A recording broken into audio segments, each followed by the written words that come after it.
Alright, today we're going to talk about METAWHALE. We're going to go over some of the basics. We're going to be talking about what you can do with this currency, what you can bring forward with the potential of this currency.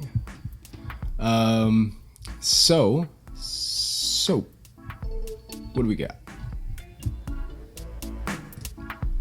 METAWHALE, self-renewable, deflationary, elastic supply, backed by its own automated self-filling reserves and liquidity. Alright, what does that mean? This shit is fucking crazy. This thing is so complicated. But I'm going to be breaking it down for you real simple so that you can understand the power of METAWHALE and what it will do in the future. Alright? So basically what ends up happening is as you trade on Uniswap, as you swap from cryptocurrency to cryptocurrency, the portion of it goes into the fees from it. I believe there's like a slippage of a few percent. So a few percent of every sale and every buy gets transferred into this reserve right here. And what's happening is as this reserve fills up and reaches to the maximum for the temporary reserve, anybody can call the manage reserve button and get a little bonus. I think it's 50 MWG or something like that. But what's happening is after they manage the reserve, this temporary reserve gets piled in with the reserve balance, and this balance will fill up over time. And the overall supply, as it gets traded, this overall supply will eventually reduce down to 1. Okay, so there's a fee burn mechanism in this protocol, which just burns the tokens. It sends it to a burn address. So what you end up happening is you have this type of elastic currency that changes over time. So if we look at the circulating supply, it starts at 100%, and as it gets traded, it reduces all the way down to 1, right? At which point the value backed by the reserves, so this is the gold reserves, will increase over time until it reaches the max amount. And when it hits this cross sector right here, somebody calls a function in the contract that stops all trading for 35 days, I believe, 35 days. And during those 35 days, anybody that's left holding down here will be able to claim all of the reserves that's in the PAXG balance, PAXG reserve balance. Right? So if you're the last holder, if you're one of the last holders, and that finish function, this finish function right here gets called, 35 days you have to swap your MWG for the gold in the gold reserve. Make sense? Okay, well, let's say that you have, let's say $100 worth of gold. Let's just keep it simple. $100 worth of gold. And let's say that the price isn't $100 per MWG. Let's say it's $50. So essentially, anybody left in the token at the very end, and they paid $50 before somebody clicked the finish timer, well, they just doubled their money, right? They just got $100 worth of gold inside the PAXG, and they paid $50 for the coin.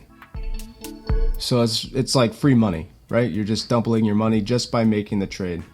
And that's just a hypothetical, right? We're under the assumption that the price will follow what is in this gold reserve, but on the chance that it doesn't, well, you just walk away with free money. Free money. So with this gold, METAWHALE gold,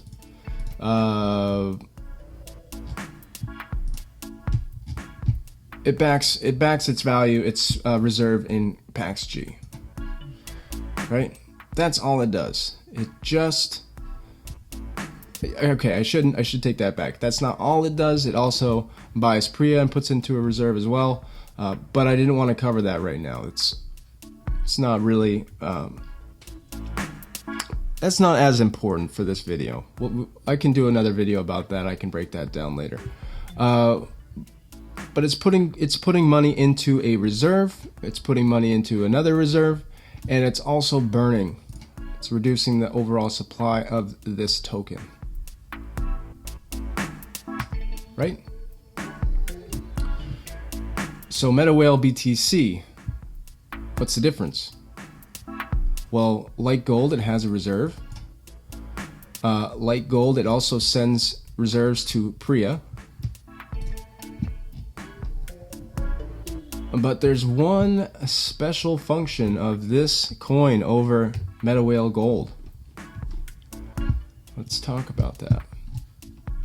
So here I have broken down for you the steps, and they are identical almost. I think some of the values are different, like you got 0.35 or, you know, as compared to the 0.25 there. But the steps are pretty similar, like step 1, step 2, step 3, step 4. Step 4 is different. There's no step 4 for MWG. Step 5, step 6, step 7, step 8, step 9. All the same. It has one extra function in the MWBTC token. Alright? And this is what it does.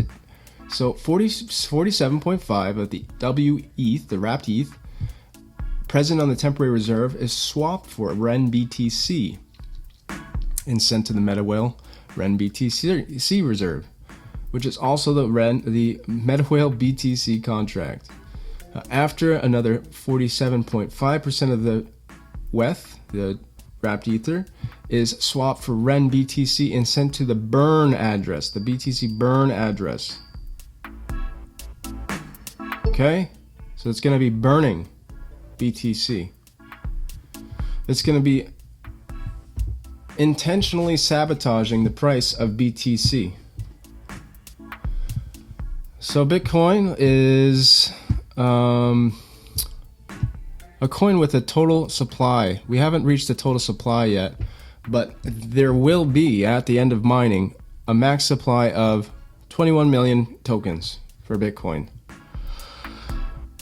Now, if we start attacking this max supply and we start burning it using the REN BTC cross-chain ETH ERC20 token, and we start burning it,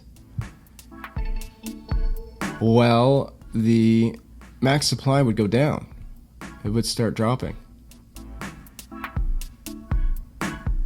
And let's say hypothetically the max supply is halved from the original max supply. What do you think the price would do?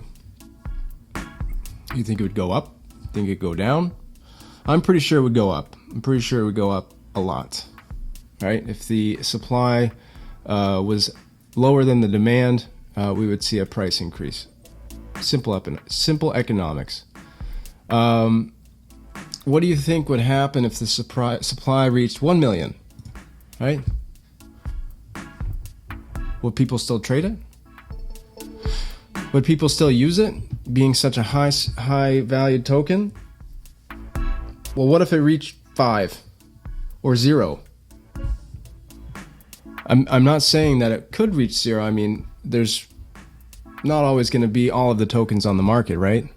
Some people are going to just hold their tokens, undoubtedly. But let's say there's 100 tokens left, with BTC having 8 decimals, right? 8 decimals. So that means 21 million, 0.0000008 times, right? So let's say you have 100 tokens left with 8 decimals. How many tokens will you have really for sale? Let's say you drop it all the way down to 10 or 1. It's vulnerable to this. So what would happen is you would see a price increase beyond recognition, beyond comprehension, beyond utilization, and this coin would basically become unusable. It would be a store of value. It wouldn't. Mining fees would be absolutely astronomical.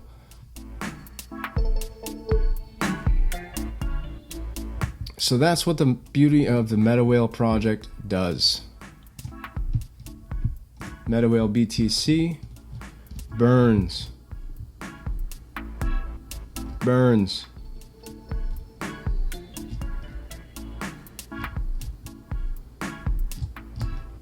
And these guys do a great write-up of the impending doom from the BTC implosion and any other supply tokenomic that is capped, that has a max supply, or depreciating supply for that matter.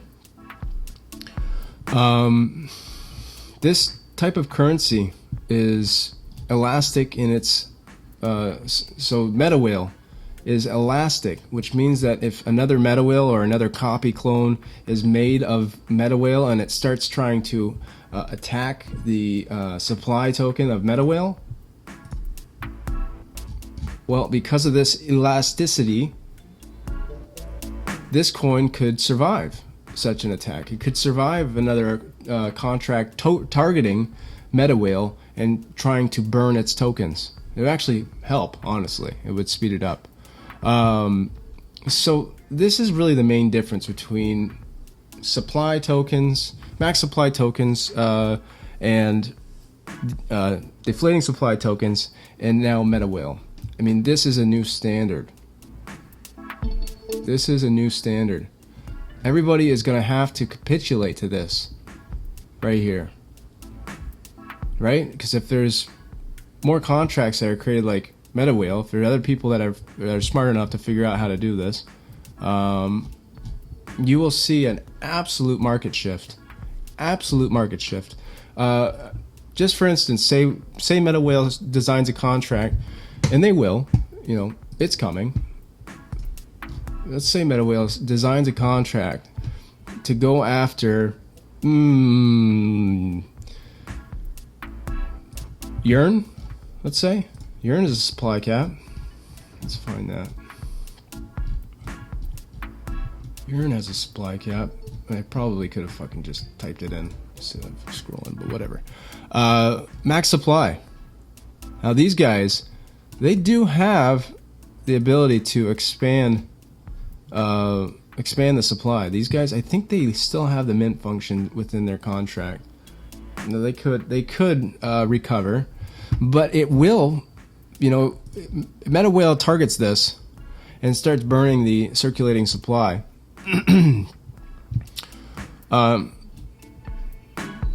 These guys are going to have a problem with that.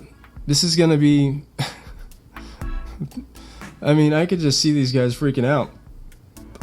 Because there's already a max supply that's really low. Many people turn down Yearn for this reason. Nobody wants to buy a 0.001 of Yearn, thinking that there's no opportunity. The opportunity isn't as good, and the rewards aren't as prevalent as if you were to be able to find a lower market cap token that promise better rewards. So as a result, you start shrinking this supply. You would probably see people start bailing out. You could probably expedite the implosion of this token, right? And there's so many more that are like this. There's so many more. So that's it, guys. I just wanted to break that down for you. I wanted to give you a little bit of a review on what I thought that this protocol can do. It's still very early. These guys have a very low market cap. You know, I think it's 2 million. 2 million.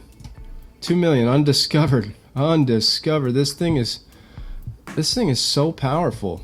I mean, the price will not be able to go down, as I explained earlier. If it does, people are going to be walking away with free money at the end of the cycle. It's going to start burning other tokens. So it's really going to start getting some traction here. I believe its top holder is like 60 or 65 in PAX-G, METAWHALE Gold.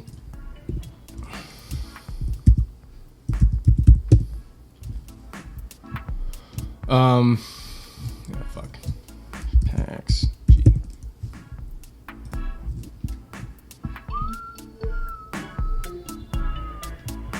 Okay, fuck it. Anyways, they are probably top 60 in PAX-G holder right now, just based on the fact that it has a contract reserve balance that's held in PAX-G. So that's public exposure. These guys have so much room to grow, and that's really it. That's really it. Okay, thanks for watching.